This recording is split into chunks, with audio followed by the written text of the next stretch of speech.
Battle rap opinions. JLegend right here talking to you.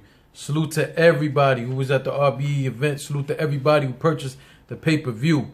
This was a fire event. Salute to RBE and their whole entire staff. All the people who worked with Avocado and Rap Grid to get this shit right. The pay-per-view does look fire. So again, if you haven't watched the rest of my recaps, you'll understand I was in the building. So besides being in the building, I'm watching the pay-per-view, and I'm working around that. You know what I'm saying? Some of the stuff that was in the building I wasn't sure about. I'm right back here on the pay-per-view watching. So on and so forth. We're going to talk about Pat Stay and Danny Myers. This was one of them battles that when it was first announced, everybody was like, what? And I kept saying, myself and the union kept saying, y'all better pay attention, and y'all damn sure better pay your respects to Danny Myers, A, and B, don't forget what the fuck Pat Stay brings to the table. So I got to salute the union, because as always, you guys know what the fuck you talking about. Well, let me say as about most of the time, because DM me sometimes, talk that Sharon shit and all that, I don't know what the fuck. Anyway, I don't want to get off course. Danny Myers, Pat Stay, they had a hard task. First off, against Salute to Iron Solomon and Big K, they had to go right after the Verb and Mook battle. That was tough. And then right after that, it was the Pat Stay and Danny Myers, and they were one of the last two battles of the night, man. So that's a rough spot in general, you know what I'm saying? So first round was on Pat Stay. Pat Stay was fucking lisping like a motherfucker. Like I was like, yo, he got some braces or some shit. What the fuck is that? And you know, salute to Visual. I think Visual told me he went and got some with his teeth done or whatever the fuck. But you could tell that sound difference. But Pat Stay in that first round was exactly what I thought he was. He was aggressive. He got all in Danny shit, which Danny likes that. You know what I mean? Danny likes somebody being aggressive with him. It looked funny because of the height difference. You know what I'm saying? Especially from where I was standing at in the room. That shit looked really funny. You know what I'm saying? But Pat Stay came in that first round. Being a Pat Stay, we understand the bars, the jokes. But I think that first round was a little more aggressive for him. Danny Myers in that first round comes back with a rebuttal. Yeah, he had a rebuttal and then used Pat Stay's very own slogan against Danny. You know what I'm saying? Excuse me. Danny used Pat's slogan against Pat. You know what I'm saying? I thought it was fire the way that Danny did it. Very creative. Round two, Pat Stay goes and Pat Stay takes shit to a whole other level. He had two room shakers. Number one was that zombie. What he said. I don't have the whole thing written down right now, but the zombie line was crazy. And saying how Danny Myers' pull-out game is whack, shook the room like that. That had the fucking room going crazy. And as far as this battle, that's the thing that people are remembering the most was that line. You know what I'm saying? But I'm not saying that in a bad way. I'm telling you this battle was really fire. But that was that one moment that really shook the fucking room crazy. Danny later on had a haymaker too that shook the fucking room. At the moment, I don't remember exactly what it was. Danny had a very good second round, man. Very good second round. The both of them up the ante. The first round was really good. Second round, these guys brought that shit to another level. You know what I'm saying? Danny with them fucking bars, fam. With them bars. You know what I'm saying? It's I don't know what to say, man. Like, first off, you're battling Pat Stay's bars, aggression,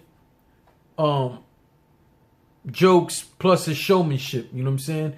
And Danny's in there just going crazy with the bars, which that's what we expect from Danny. Salute to Danny. But I got the second round going to Pat Stay.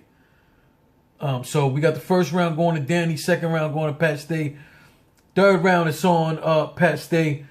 Pat Stay starts going crazy in this round too, but the bulk of it was jokes and going in about Danny Myers with a bunch of his kids and stuff like that. I thought he did it in a clever way. We've heard people talk about Danny Myers' kids, but I think the way that Pat Stay did it was very clever.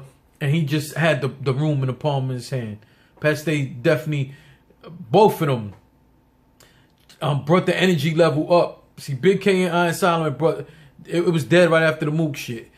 Big K and Iron Solomon brought it up a little bit. You know what I'm saying? And then fucking Pat Stay and Danny just got it to, you know, as best as it could be at that point. It was fucking, the room was going crazy. And they went in Pat Stay's, the palm of his hand. My problem with Pat Stay in this round was that he freestyled a little too much, you know what I'm saying? But it was all dope and it was hitting like this, you know, what can you say? Danny Myers goes, he comes in there barring his fucking life away. And then I believe Danny ended his round. I don't know if it was the third or the second. I think it was the third.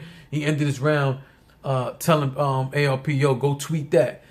That in itself made people go crazy. If you don't know the history, and there was a little tweefing between Danny Myers and ARP, you know what I'm saying? So that's what that line came from, you know what I'm saying? At the end of the day, it's hard for me to call a winner of this. This is just the truth. Because this third round, like in the room, I wanted to give, I had Pat Stay by 1 point to take the third round, by literally 1 point. But then when I go back on the pay-per-view and watch it, which I already knew, it was just so razor sharp thin, man, that I'm like, damn, it looked like Danny got this from here. You know what I'm saying? Like, what the fuck? Like in the building, like I said, I got, you know, first round was Danny Myers. Second round, I got Pat Stay. Third round by 1 point, by a razor's edge. I had Pat Stay in the building. But watching on pay-per-view, I got by a razor's edge Danny Myers in the third. I can't come to a conclusion. It's one of them battles that the fans win, the crowd wins, battle rap wins in these sort of situations, because it was a dope battle, and the styles, you know what I'm saying? The styles, man. And I can't say enough about Pat Stay. I damn sure can't say enough about Danny Myers. At the end of the day, again, I can't call a winner. I just can't. Like, I'm gonna try make an attempt to watch it one more time, but I'm kind of battle rapped out. Like I watched these battles so many times, and we know some of these battles, you know, it's just like the Mook and Verb would just, them shits was like fucking an hour and 40 minutes. So, and I watched that battle about 3 times on pay-per-view, once because I was in the building. I've watched all these battles multiple times, man, and I just don't know. I don't know, maybe give me a few days and I'll watch this battle again. But as of right now, like I said, in the building, I had Pat Stay. On the pay-per-view, I got Danny Myers. Overall, the culture wins, battle rap wins. If you came to a decision on who you thought won, feel free to get in the comment section. Let me know who you thought won and why. I don't want to just hear who you thought won. Tell me why. Again, anybody who saw me over at the event and showed me love, I appreciate you more than you know. If you have not subscribed, now is the time to do it, and then hit the alert bell. Salute.